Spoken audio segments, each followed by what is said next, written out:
O me dejas libre mañana mismo, o yo mismo seré el que te ponga una bala en tu cabeza. Iván Archibaldo, nombre que da mucho miedo a la mayoría de mexicanos, pero que luego que el Harfuch lo metiera en la cárcel, no se pensaba que seguiría molestando. Sin embargo, luego de la llamada que hizo a Harfuch, dejó a todos sin palabras. ¿Qué fue lo que dijo en esa llamada? Quédate hasta el final del video y descúbrelo. Las semanas de interminables torturas y golpes en la prisión habían transformado a Iván Archibaldo Guzmán, hijo de Joaquín El Chapo Guzmán, en una figura diferente.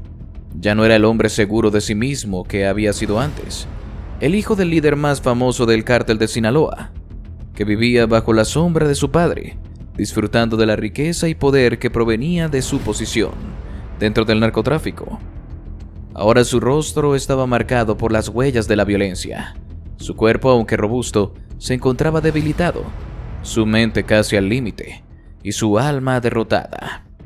Los días de aislamiento, las golpizas regulares y las humillaciones constantes lo habían llevado a una situación crítica. Iván, quien había sido uno de los hombres más poderosos en el narcotráfico, ya no se encontraba rodeado por su gente, por sus sicarios leales o su protección. Ahora estaba solo, atrapado en una celda de máxima seguridad, privado de todo contacto con el mundo exterior, y con cada día que pasaba, la sensación de impotencia aumentaba.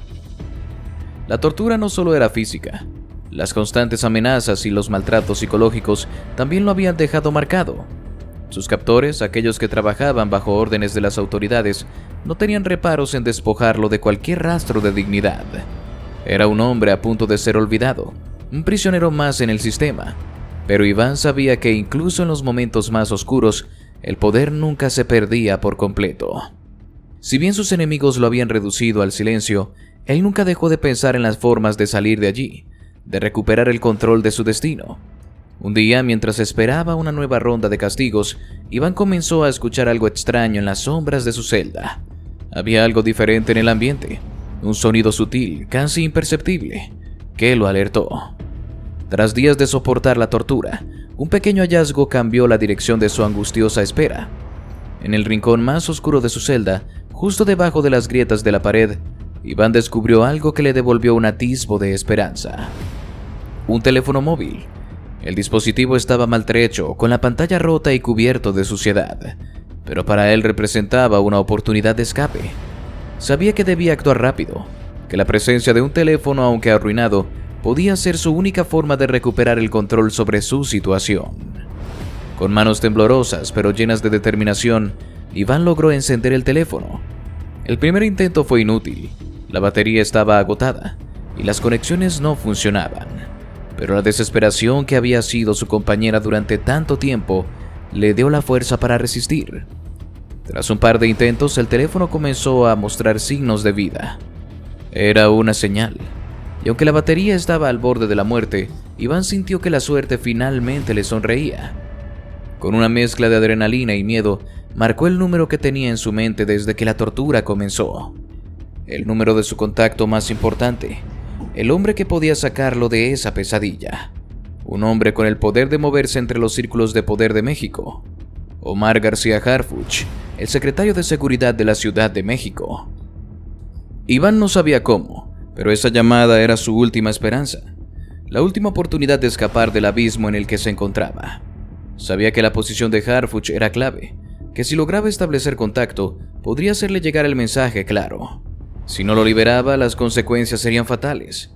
En sus días de vida libre, Iván había aprendido a manipular a las personas, a controlar los hilos desde las sombras, pero ahora estaba en una situación en la que cada palabra contaba, cada segundo era vital. Tenía que lograr que Harfuch lo escuchara, que lo entendiera. Ya no era solo un hombre bajo arresto, sino un hombre dispuesto a arriesgarlo todo para recuperar su libertad. El teléfono, a pesar de las dificultades, comenzó a sonar, y a medida que las señales de vida llegaban, Iván sintió cómo su corazón latía con fuerza. El sonido de la llamada parecía romper el silencio de la celda. No tenía tiempo para dudas ni para temores. Tenía que ser directo, ser claro en sus intenciones. Finalmente la llamada se conectó, y la voz al otro lado de la línea resonó con claridad. ¿Quién es? La voz de Harfuch se escuchó al otro lado, fría y directa, como siempre lo había sido. Iván se tomó un momento, respiró hondo y luego habló, sin perder el control. Omar, soy Iván Guzmán. Te llamo porque la situación está clara. Estoy en prisión, estoy siendo torturado, y si no me dejas libre, las consecuencias no te gustarán. Estoy con Alfredo Guzmán, mi primo, y estamos planeando escapar. No tienes idea del poder que tenemos, y si no actúas rápido, tus peores pesadillas se harán realidad. La amenaza fue directa y violenta. Iván sabía que si no hacía temblar a Harfuch en ese preciso momento, su última oportunidad se desvanecería. Hizo una pausa, dejando que las palabras se asentaran en el aire, como una bomba de tiempo. Su tono, aunque controlado, estaba cargado de una amenaza palpable. Tienes 48 horas. Si no me sacas de aquí, las cosas cambiarán para ti. Estaré fuera y las consecuencias para ti serán catastróficas. No importa cuán grande seas, ni cuán protegido te sientas. No vas a escapar de lo que tenemos preparado. Sabemos todo de ti, todo lo que haces. Estamos en todas partes. En ese momento, Iván no solo estaba hablando desde su desesperación, sino desde el conocimiento de su propio poder. Sabía que Harfuch estaba al tanto de lo que podía hacer, de las conexiones que aún mantenía fuera de la prisión. A pesar de estar atrapado, Iván comprendía que tenía algo que Harfuch temía. Información crucial, poder y una amenaza directa que podría poner en jaque su carrera y su vida. Harfuch, quien había enfrentado a muchos criminales de peso, probablemente nunca imaginó que una amenaza de este tipo surgiría desde dentro de las murallas de una prisión. La posibilidad de que Iván, junto con Alfredo Guzmán, lograran escapar y vengarse era demasiado real. Del otro lado de la línea, la voz de Harfuch se congeló por un instante. Un segundo de silencio que pareció eterno. Iván podía oír el sonido de la respiración de Harfuch, el sonido de alguien que estaba procesando las palabras que acababa de escuchar. Era un hombre acostumbrado a lidiar con la violencia, con los cárteles, con la corrupción. Pero la amenaza que Iván acababa de lanzar era algo que no podía tomar a la ligera. A pesar de su control sobre la situación, Harfuch sabía que la vida no era sencilla. Iván no estaba solo, y su primo Alfredo Guzmán, con la reputación que tenía, podría ser un enemigo muy peligroso. Finalmente Harfuch habló, su tono más frío que nunca. ¿Qué quieres de mí, Iván? ¿Qué piensas lograr con esto? Sabes que no voy a ceder a tus amenazas, ¿verdad? Si estás pensando que me vas a asustar, estás equivocado. Pero si lo que estás buscando es hacerme pagar por algo, entonces tendrás que hacerlo de otra manera. Tienes poco tiempo para arrepentirte de esto. Iván no dudó. Su respuesta fue rápida y tajante. No hay vuelta atrás, Omar. Tienes 48 horas para mover tus piezas. Si no lo haces, ya no habrá oportunidad para ti. Estaré afuera y la situación cambiará. No olvides que a pesar de estar aquí, todavía controlo más de lo que imaginas. Y Alfredo no está solo. Estamos listos para cualquier cosa. ¿Ahora qué haría el Harfuch? ¿Se dejaría intimidar por Iván? Después de que la llamada se cortara, el teléfono quedó en silencio. Omar García Harfuch permaneció sentado en su oficina, la palma aún firme sobre el teléfono, como si de alguna manera pensara que podría retener el eco de las palabras que acababan de atravesar el aire. El sonido de su respiración se hacía más evidente en la sala, y la tensión parecía volverse física, densa, como una niebla que envolvía por completo. Durante años había enfrentado amenazas, había lidiado con todo tipo de criminales, desde narcotraficantes hasta corruptos dentro de su propio sistema. Pero lo que acababa de escuchar en esa llamada lo había dejado helado. Iván Archibaldo Guzmán, el hijo de uno de los narcotraficantes más temidos de la historia, había logrado salir de las sombras, utilizando una amenaza escalofriante que no solo involucraba a él, sino a su carrera y su vida. Sabía que no podía ignorar esa llamada. Sabía que el poder de esa amenaza radicaba en algo más profundo, algo más cercano de lo que esperaba. La situación había cambiado. Pensó por un momento en todo lo que acababa de escuchar. Iván no solo estaba pidiendo su libertad, lo estaba retando, y la mención de Alfredo Guzmán, otro miembro de la familia Guzmán Loera, solo intensificaba la gravedad de la amenaza. Estaban en prisión, sí, pero su poder, su influencia, no era limitado por las paredes. Si algo había aprendido durante su tiempo como secretario de Seguridad de la Ciudad de México, era que los hombres como Iván y su primo Alfredo no eran simples prisioneros. A pesar de las rejas, tenían recursos, tenían contactos, y lo más peligroso de todo, tenían la mente fría y calculadora de quienes nacen y crecen dentro del crimen organizado, donde cada movimiento y cada palabra tiene un peso. La amenaza era directa, clara, y venía con una urgencia que no podía ser ignorada. Se quedó allí mirando el teléfono apagado sobre su escritorio, perdido en sus pensamientos. Sabía que no podía fallar. Sabía que si cedía ante esta amenaza, el control que había ganado en su lucha contra el crimen podría desmoronarse. El gobierno mexicano, la seguridad de la Ciudad de México, la percepción pública de todo eso estaba en juego. La mafia, el narcotráfico, la corrupción, todo podía colapsar si no se manejaba bien la situación. Pero también sabía que de alguna manera, el enfrentarse a la familia Guzmán Loera era una batalla constante. No era solo Iván, no era solo Alfredo. Era un sistema de poder que se extendía por todo el país, por toda América Latina. Si ceder ante esa presión significaba perder el control, entonces debía hacer todo lo necesario para que la amenaza se desvaneciera. El silencio de la oficina fue roto cuando la puerta se abrió suavemente. Un hombre de mediana edad, con un porte firme y una mirada seria, entró sin hacer ruido. Era uno de sus oficiales más cercanos, un hombre en quien Harfuch confiaba, y que en ese momento parecía tener una cierta preocupación en su rostro. Este hombre había trabajado junto a Harfuch en las operaciones más arriesgadas contra los cárteles de la droga. Sabía que algo grave debía estar ocurriendo para que su jefe, normalmente inquebrantable, luciera tan pensativo. El hombre observó a Harfuch por un instante antes de dar un paso más hacia él. «Jefe, ¿qué pasó?», preguntó con un tono de voz tranquilo, pero lleno de curiosidad. Cuando la pregunta parecía simple, el oficial sabía que la respuesta no lo sería. Harfuch levantó lentamente la mirada, con una expresión que sabía que había cambiado la seriedad a algo que rozaba la reflexión. No podía sentir el peso de los ojos de su hombre sobre él, pero no era momento de ocultar nada. Sabía que su equipo debía saber lo que sucedía, aunque las respuestas no fueran fáciles. «No sé si estás al tanto de lo que ha sucedido en las últimas horas, pero lo que te voy a contar puede cambiar las cosas. Recibí una llamada, una amenaza de Iván Guzmán», comenzó el Harfuch, dejando que las palabras se instalaran en el aire. La mención del nombre de Iván hizo que el oficial dejara de moverse por un segundo. No era la primera vez que escuchaba ese nombre, pero jamás pensó que Harfuch tendría que lidiar directamente con él de esta manera. Iván Archibaldo Guzmán, el hijo del Chapo, no era solo un criminal, era parte de una red de poder que se extendía por más de un país, que conocía el juego del narcotráfico como pocos. «Me amenazó directamente», continuó Harfuch, sin perder el ritmo. «No solo me pidió que lo dejara en libertad, sino que me dijo que, si no lo hacía, sus consecuencias serían catastróficas. Dijo que estaba con Alfredo Guzmán y que juntos planeaban escapar. En sus palabras no solo me estaba retando, me estaba advirtiendo que, si no actuaba rápido, ellos se encargarían de hacerme pagar por no ceder».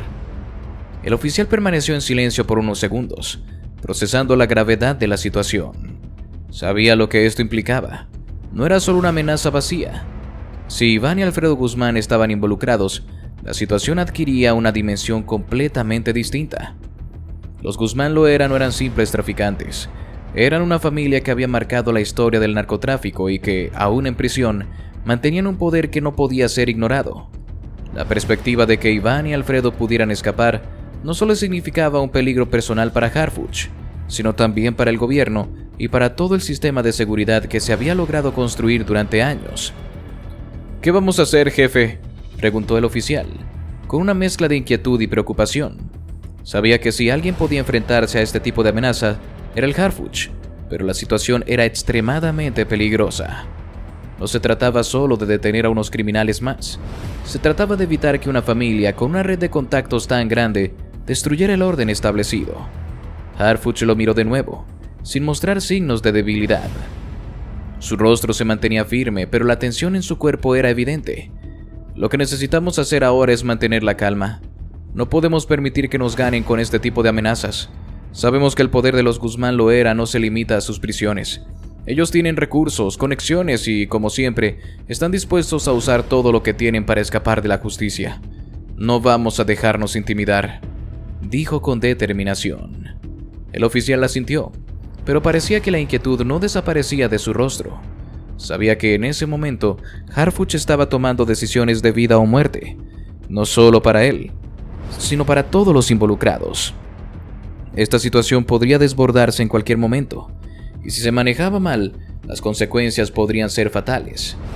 El poder de los Guzmán era innegable, y la posibilidad de que se liberaran, como lo amenazaban, ponían en riesgo no solo la justicia, sino toda la estabilidad del sistema de seguridad en México.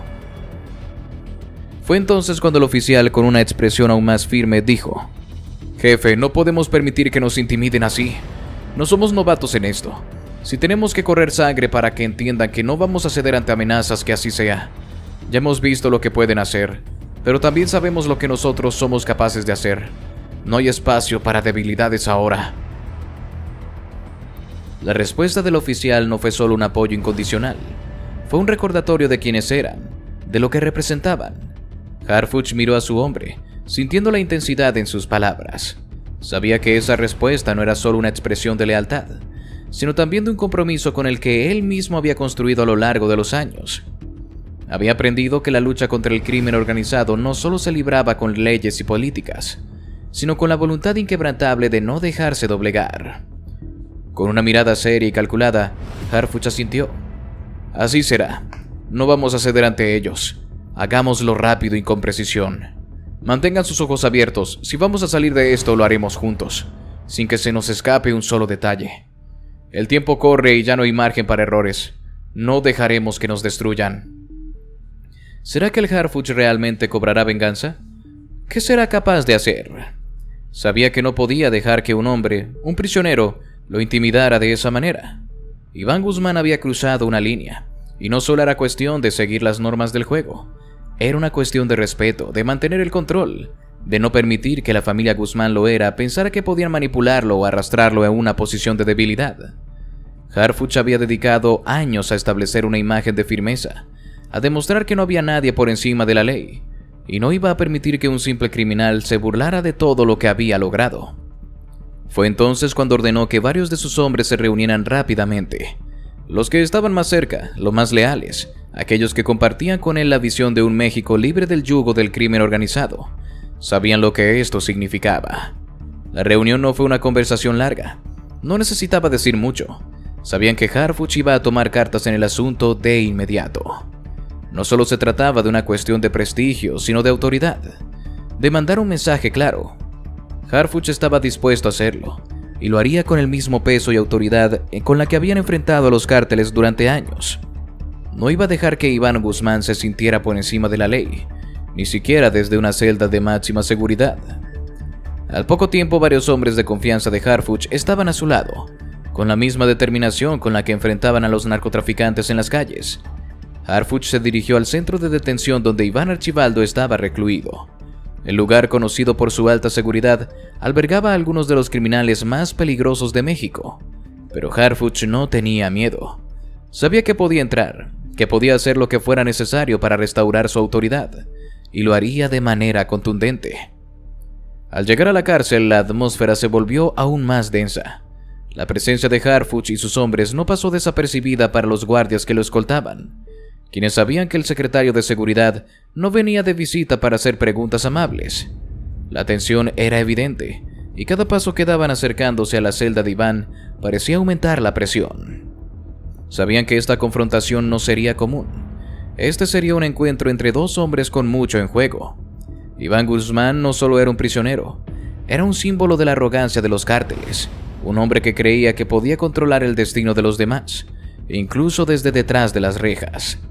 Y Harfuch, el hombre que había dedicado su vida a acabar con esas organizaciones, no iba a permitirlo. Finalmente llegaron a la celda de Iván. La puerta se abrió con un chirrido que resonó en el pasillo vacío. Iván estaba dentro, de pie, esperándolos, como si ya supiera lo que venía. En su rostro había una expresión de egocentrismo, casi como si disfrutara la situación. Esa actitud le provocó a Harfuch una furia que no podía controlar. Iván no mostraba miedo. No estaba intimidado. De hecho, parecía más confiado que nunca, como si pensara que la amenaza que había lanzado desde su celda lo ponía en una posición de poder sobre Harfuch. «¿Entonces tú eres el gran Omar García Harfuch?», dijo Iván con una sonrisa burlona, mirando los ojos del secretario de seguridad sin vacilar. «Vaya, pensé que serías más Imponente. Lo que no entiendes es que ni tú ni nadie va a detenernos. Tú y tu gente no tienen ni idea de lo que podemos hacer. Sabemos todo sobre ti. Sabemos cómo operas y si no cedes te vas a arrepentir. Lo prometo. La arrogancia en su tono era insoportable para Harfuch. Cada palabra de Iván solo alimentaba la ira. Solo confirmaba lo que pensaba sobre esa familia. Pensaba que podían hacer lo que quisieran sin consecuencias. Harfuch estaba harto de esa actitud. «Te crees muy inteligente, Iván», dijo Harfuch con calma, pero su voz era más profunda, más controlada que nunca. «Pero no tienes ni idea de quién estás hablando. No te das cuenta de que has cometido un error que vas a pagar muy caro. Pensabas que con una llamada me intimidarías, que el miedo me haría ceder, pero estás muy equivocado. No tienes ni idea de lo que soy capaz de hacer para que esta maldad termine». Iván se rió, como si todo lo que Harfuch dijera fuera una broma. «¿Y qué vas a hacer? ¿Golpearme como uno de esos ratas en la calle? No puedes hacerme nada, Harfuch. Si lo intentas, tus hombres van a estar en la mira. Tus operativos, tus aliados, todos lo sabrán». El tono desafiante de Iván solo aumentaba la furia de Harfuch. No podía permitir que Iván pensara que estaba en control de la situación. No podía dejar que lo siguiera desafiando, porque sabía que la imagen de debilidad era lo último que podía permitir. Sin decir más, Harfuch dio un paso adelante, y sin previo aviso levantó su mano y le dio un golpe seco en la cara a Iván. La fuerza del golpe hizo que Iván cayera hacia atrás, pero no se quedó en el suelo. Se levantó rápidamente, enfadado, y miró a Harfuch con ojos llenos de rabia. Pero lo que ocurrió a continuación fue aún más impactante. Harfuch, sin perder la compostura, se abalanzó sobre él. Lo empujó contra la pared y le dio una sucesión de golpes rápidos y certeros. Cada golpe que daba Harfuch parecía cargado con toda la furia y el desprecio que sentía hacia Iván y su arrogancia. La sangre comenzó a brotar de la nariz de Iván, y su cuerpo comenzó a moverse de manera descontrolada, tratando de defenderse, pero no podía evitar la furia de Harfuch. «Te crees invencible, Iván, pero no lo eres», Harfuch gritó mientras daba un nuevo golpe. El sonido del impacto resonaba en toda la celda, pero Iván no podía reaccionar. Estaba completamente a merced de Harfuch, y no pudo evitar escupir sangre por la violencia de los golpes. A cada instante más sangre brotaba de su rostro, y su cuerpo ya no respondía como antes. Harfuch, al ver que Iván ya no podía defenderse, se detuvo por un momento. Lo miró con una expresión de desprecio, de rabia contenida. Iván estaba tendido en el suelo, malherido, y su rostro reflejaba el dolor de lo que acababa de vivir. Harfuch, sin perder la calma, lo miró fijamente y le gritó: «¿De verdad creíste que podías intimidarme con una simple llamada, con una amenaza barata? Te equivocaste, Iván.